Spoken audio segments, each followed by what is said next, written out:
Hello, everybody, and welcome to episode 6 of Show Us Your Kit, the podcast where we talk about football shirts and memorabilia, etc.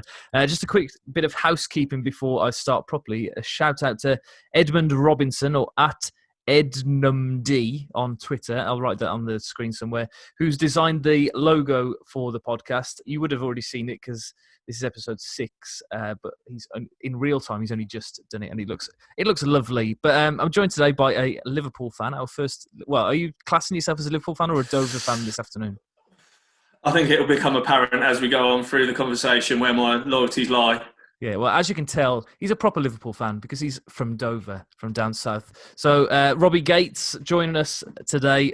Tell us how you've come to be a Liverpool fan in the first place.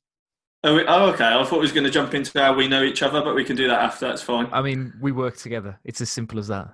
It is as simple as that, yeah. I was going to tell an anecdote about the time I met you, but, if you want to skim over the top, that's fine by me. Go on then. Must have been 3 years ago now. Yeah. Coming up 3 years ago now. At a job interview. And then sat on this couch, looking eager, looking keen, and along comes Tom Rouse and sits next to me. Didn't even say hello, didn't give me the time of the day.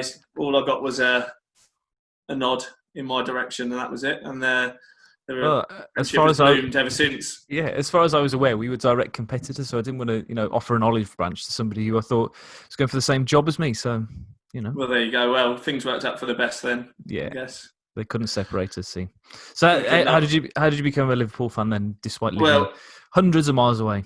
It's hundreds and hundreds of miles away. It's the same age-old story that lots of people give. My dad is from Liverpool himself.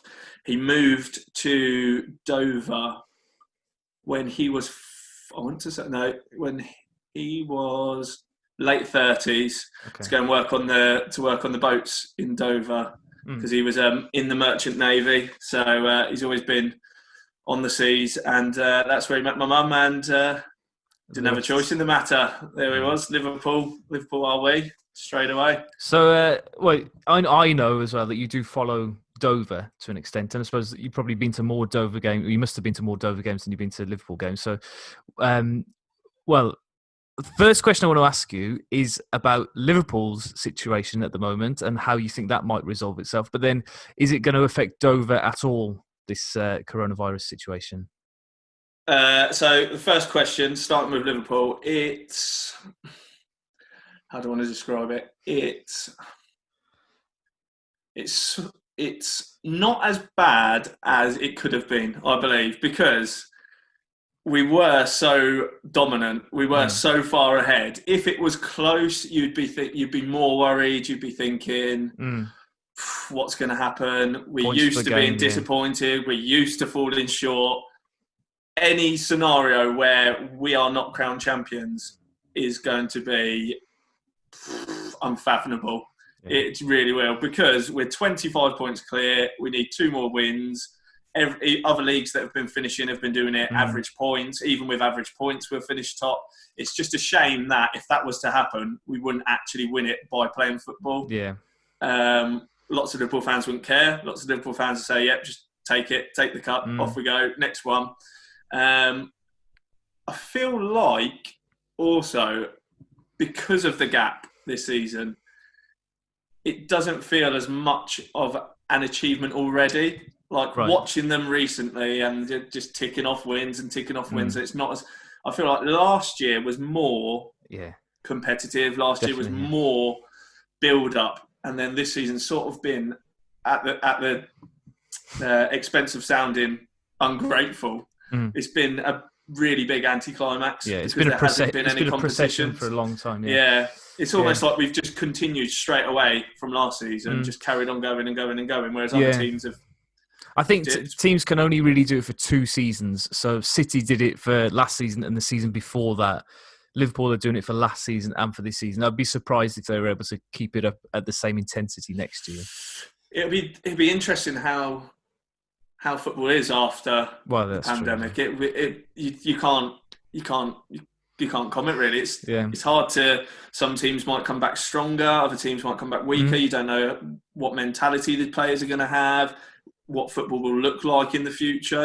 It's just really bizarre time at the minute. So I feel like we have got the platform at the minute to go on and push on and go further and further. And especially with Jurgen, we're definitely in the right place at the minute. Yeah, I haven't actually checked this, but I think that the normal season should end next week, and you were away on the last game of the season, if I'm right in saying that. So you would be picking up the Premier League trophy this weekend, just to break your heart a little bit more.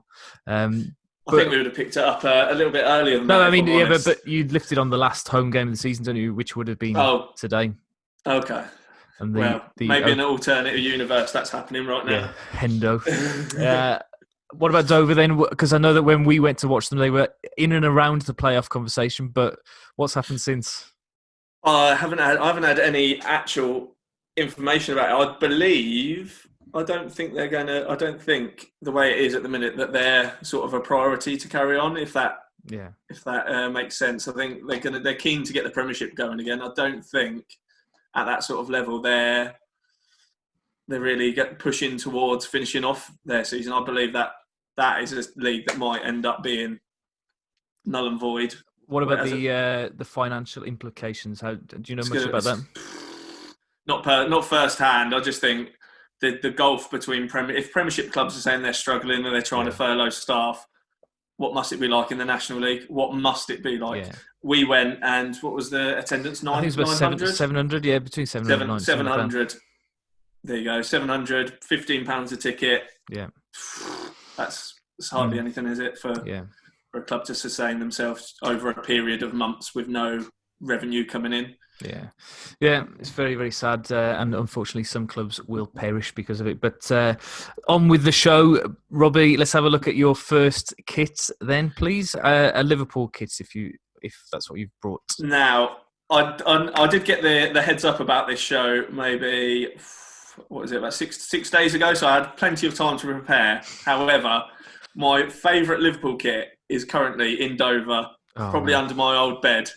But I've got a picture of a very handsome man wearing this kit. So I'll show you, if I can on my phone, a picture of my favourite Liverpool kit. Okay, so I'm going to guess that's around 2008, 2009 season. That's the 2007 Liverpool home kit. Okay, so why is that particularly special for you? Oh, that season wasn't in terms of winning anything. It wasn't a memorable season. Because a Champions League final, wasn't it? Champions League final, but didn't win. No, that was Athens. Yeah. It was purely down to the man who you saw on the back of that shirt there. It was an absolute revelation to watch. He came straight into English football, and none of this. He needs time to adapt. Yeah. He needs to learn the language. He needs to get familiar with his surroundings. There was none of that. He started from minute one scoring bags and bags and bags of goals. It was Liverpool have been fairly blessed over the years with iconic strikers, prolific strikers, some of which before my time. You always hear the old stories of Rush and Dalglish, and then you get stories about I think Michael Owen I was on the end of watching, because I started probably watching regularly when I was about 8, watching Liverpool with my dad. So I saw glimpses, but when Fernando Torres started up front for Liverpool, I hadn't ever seen anything like it. Every time he beat their back line, it was a goal. You'd have staked your house on it. Every single time he was clinical. So where would you rank him amongst modern day Liverpool strikers then? So against Suarez, Firmino, Salah, is he better than all of them, or do the others rank higher? At his peak, he was the best out of them. Suarez again, it was again. It's hard to find the words to describe. He was outrageous in an average team. The rest of the players around him, he made them so much better. They always talk about the SAS, but he was laying goals on the plate for Sterling and Sturridge. One of the S's was a capital S, and then the others were small letters. The others was just supplementing the S, because he was just outrageous as well. He finished top goal scorer one season. He missed the first 10 games for being banned, but still finished top goal scorer. But I think Torres as a out-and-out striker was probably the best. I don't think you can class Salah. You can't class in the same categories. More of a wide forward, and Firmino just does a completely different job. Yeah, just as vital, just as important, but it's a completely different job, completely different role. So integral to the way that we now play football, and probably one of my favourite players in the current team. So who would win in a game between the 2009 team that finished second and the current team? Because you had Gerrard, Carragher, all those really good players. It would be the current team, hands down. Yeah, hands down. And what's the difference then? It would be a clean sheet as well, I believe. Alisson, Van Dijk, Henderson. I remember every time they used to do interviews with Rafa, and he'd talk about the core, the spine of the team. And at the time we had Reina, Carragher, Alonso, Mascherano, Torres. We had a spine. We went through a long period of having no spine. Yeah. Of having average players in the positions, and now we're back to having, if you look straight down the middle of the park, it's quality, quality, quality, quality, all the way through the middle. And that's why the togetherness, the mentality, the manager, the fans, everything is just where it needs to be. And we're reaping the rewards of that. And it's just been a progression building upon previous seasons, and we're just taking more steps forward. So Klopp's been there for nearly 5 years now, isn't he? It'll be 5 years in November. So how long can you see him staying? Because 5 years for a Premier League manager is pretty long. So has he got long left?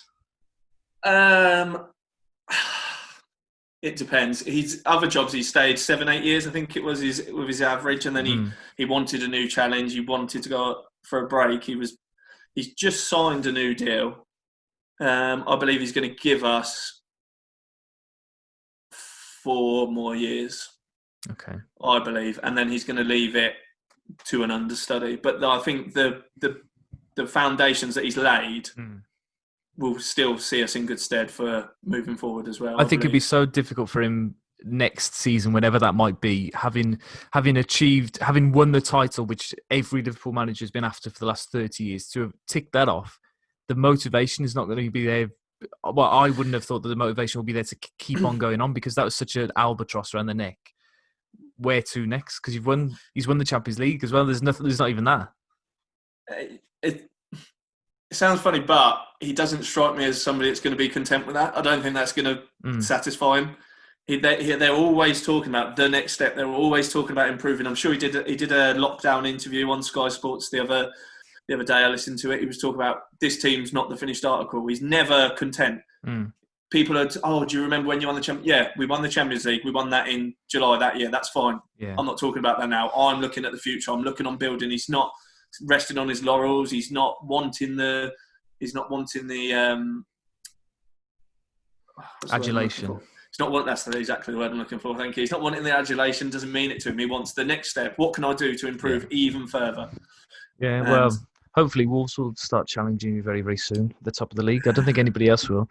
But let's have a look at your next kit then, Robbie. This kit I have in person. This kit I actually have with me in Wolverhampton, sunny Wolverhampton. I'm just going to tell a brief story as well before Robbie shows us this kit. Robbie gave me a shirt. I'm not sure when it was, back earlier this academic year. It was a Dover shirt. I was really pleased to receive it. And he signed it himself. Dover's greatest export to Wolverhampton.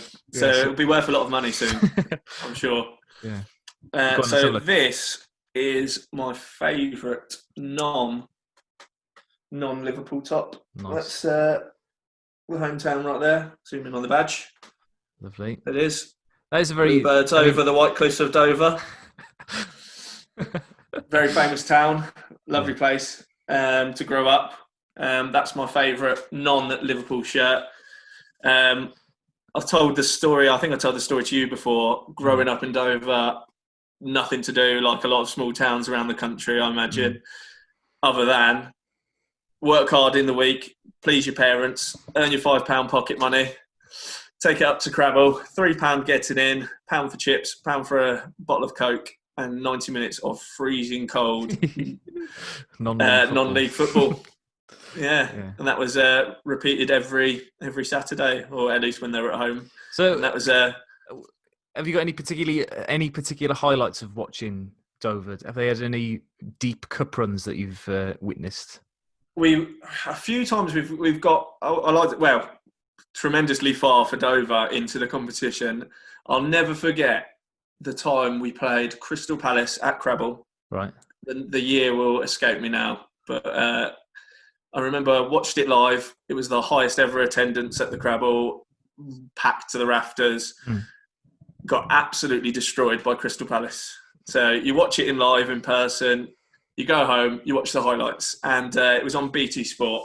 Yeah. Robbie Savage commentating, and he comes out with a line: "They've got to do better." He's telling a team that was 95 places lower down the football pyramid, they've got to do better than this. They were about 4-0 down, and they're coming up against arguably Crystal Palace's first team, and he comes out with that pearl of wisdom. So thank you, Robbie Savage. Yeah. Unbelievable. Have you ever got close to making it into the Football League? Have you? Because they're not a team that sort of has flirted with promotion as for the neutral point of view, anyway. Then they never seem to quite reach the heights of a first. So in that league, it's first goes up and then playoffs. Yeah, they've never gone on a run of looking like they were ever going to be first. They've been in the playoffs a few times, but never made it past the first knockout round. So they've got to the playoffs this season. It was a possibility when we went to watch them. They were on course for it. They were it was like terrible the tightest. On that game. There was about 7 or 8 teams within 6 points of each other, all vying for the playoffs, and they were absolutely shocking. Yeah. Well, funny story about that day as well. So me and Robbie went to watch Dover at Solihull Moors, and Dover got beaten 3-0. Liverpool were playing Watford that evening, and Robbie said in the car on the way back, "At least I won't see Liverpool lose 3-0."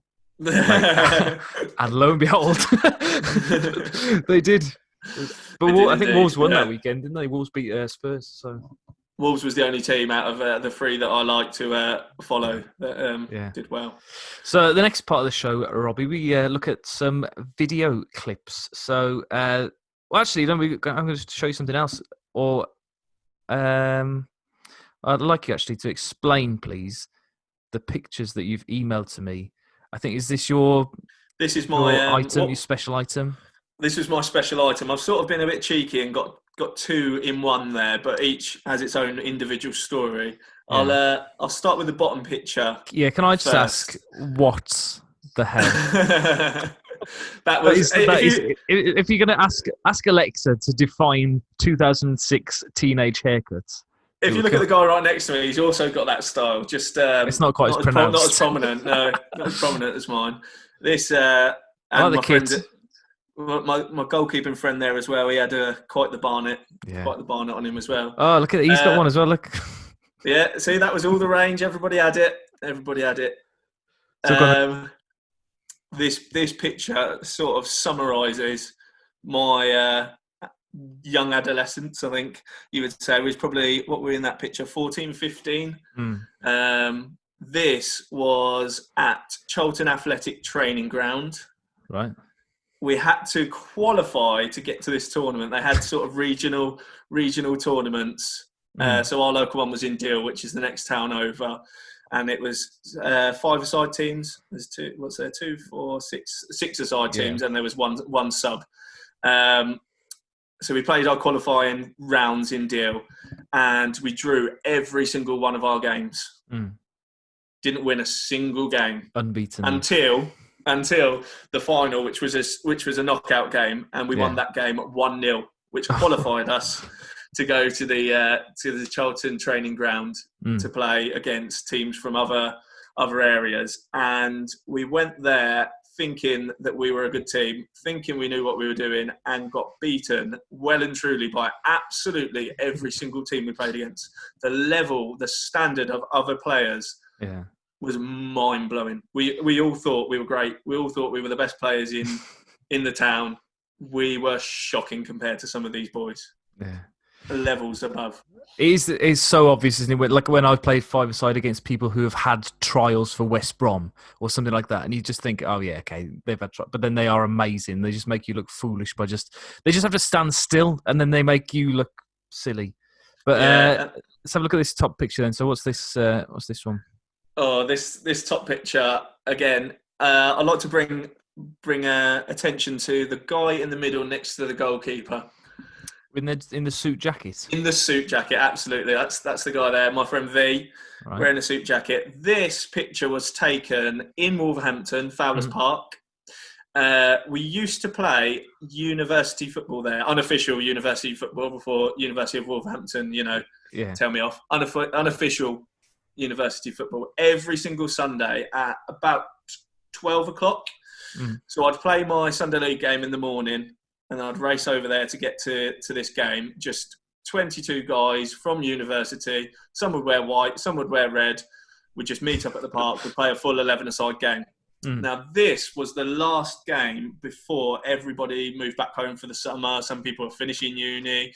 So the man in the middle there, V, he said, I'm going to dress in a suit and I'm going to manage the team. So we go to the local park, no corner flags, no referee, not even wearing the same kit. We're playing our 11-a-side game. He's on the sideline, shouting, barking, raving like Jose Mourinho in the Champions League final. There's people walking their dogs thinking, what on earth is going on here? And it was just a really great, special memory to me. It was just so hilarious at the time. It really was.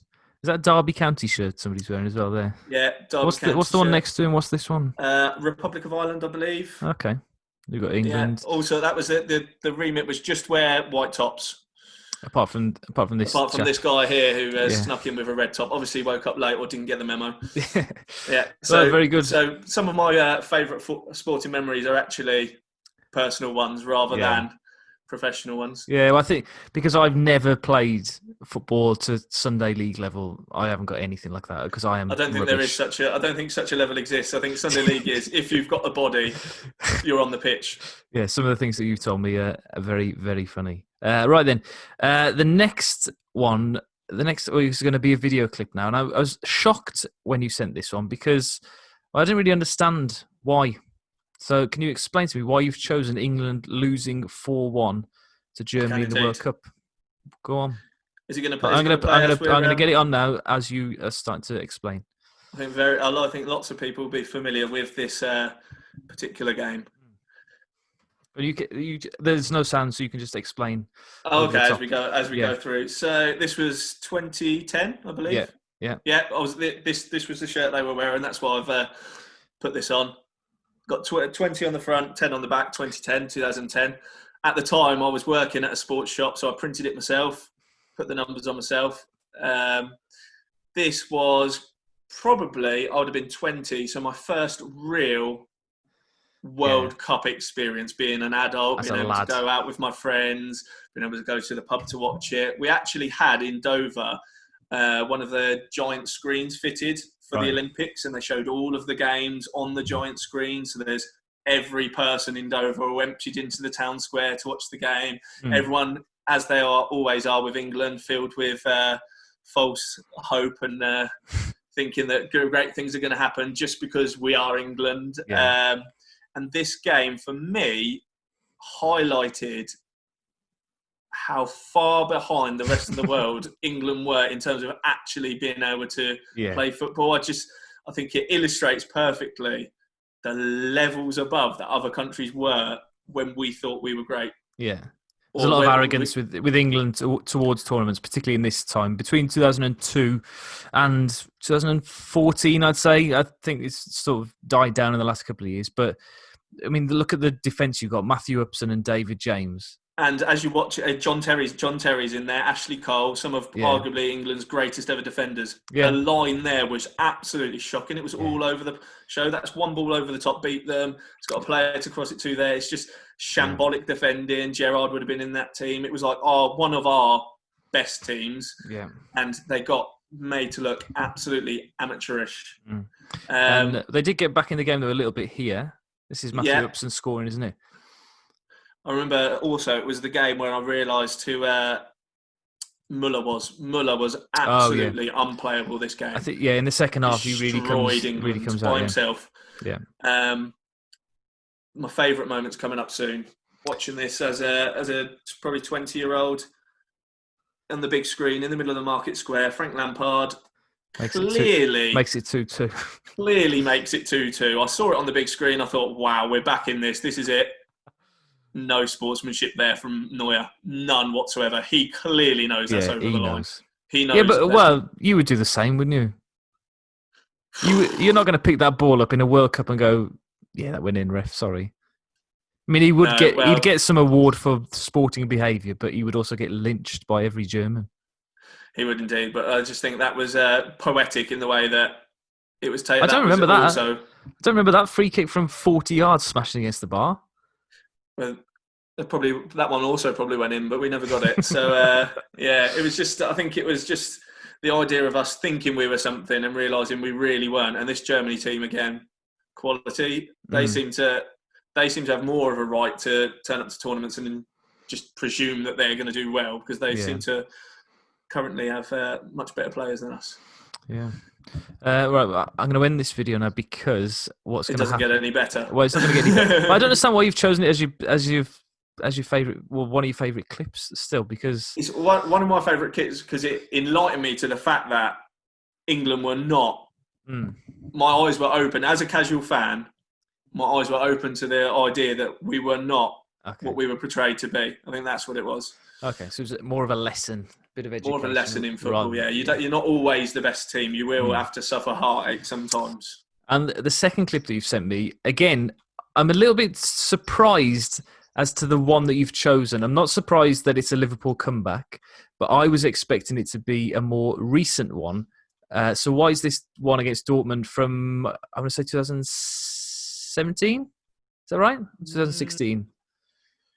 Can't remember the exact. It's either 16 might have or it on here. Might have it on here.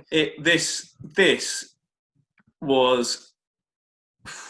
It was a reminder to those people that had forgotten about European football and Liverpool. It was a reminder because we'd obviously had 2005. Everybody remembers that comeback. Some people will have chosen that as their best ever game. Yeah. This was a reminder that we can do magical things in Europe. This was the first time in recent years that we were back playing regularly under Klopp in Europe. We were back competing. We got to the final this year. Obviously, didn't win in the final. Klopp's not got a great record in finals. No, it was Unai Emery's Sevilla, wasn't it, that beat you? He was on that hot streak. Yeah, 1-0 up and then lost. This game, it was the insurmountable odds as well. We were down 2 goals. Then we thought we got ourselves back in it, and then they scored again, and we came back again. Another reason why this is probably one of my favourite games is because it's probably one of the last European games that I watched with my dad, I would think, because I was back home at this point. Right. So I watched this one with my dad, and it was just that I always remember in the 2005 final, him saying to me, "You never know if we get one goal." And I said, "Dad, you're being silly." But he's been there, he's done it, he's seen it all. He's lived much longer than me. He knows more than me about football. But it's just brushing him off, and it happened. So it was that. It's not over. It's never over. Yeah, see, I remember watching it as well. And at that point where Royce scores, I think, well, that is surely. Lots of people thought it was over again, but obviously they show that it wasn't. Yeah. I think this was again, as Klopp started, it was building that mentality. It was building that never say die attitude. And it's been shown so many times of recent years. We won against Aston Villa, 2 goals in the last 6 minutes. We won against Leicester, penalty in the last minute. The Barcelona game, again, which I was close to choosing, won 4-0 at home. They didn't have a sniff. That was probably one of the best teams in Europe that year. Shut them completely out. It's even the game that you mentioned earlier, the Watford game. We went 1-0 down. I wasn't panicking. I was certain we were still going to win. Went 2-0 down. I'm still quite confident we're still going to win the game the way that we've been playing. It was only when the 3rd goal went in that my actual confidence drained from me. But this was the stepping stone to the team that we've got now. And nice of Lovren to get the winner as well because it gets a bit of stick. Yeah, what I remember from this game in particular, I heard somebody else talking about it earlier in the week, was because Dortmund also sing "You'll Never Walk Alone." And I remember listening to it on the radio for some reason, not watching it on telly at the beginning of the game. and just the commentators just stopped talking and just let the crowd sing, because usually you have boos or you have the opposition trying to outsing or spoil it, but it was just one of the most spine-tingling moments in football. I loved that moment. I think we've come to a conclusion. Robbie, is there anything else you wanted to add? Any particular stories or memories you wanted to recount us with? Regale us with? Not recount us with. No, that's. I think that summarises nicely my love for Liverpool and Dover, and also, quite fond of Wolverhampton as well. Yeah, lovely. I've had to stop going to the games, as every time I go, it's a 0-0 draw. Yeah. So for the sake of the team, I've stayed away. I mean, there's a couple of games that I would have liked to have come to see a 0-0 draw, but never mind. But anyway, thanks for joining me, Robbie. I'm sure we'll have you on again in the future. But in the meantime, everybody else, you can like the video, subscribe to the channel, and check it out on Spotify and iTunes and everything else as well. And we'll see you all again in the future. Goodbye.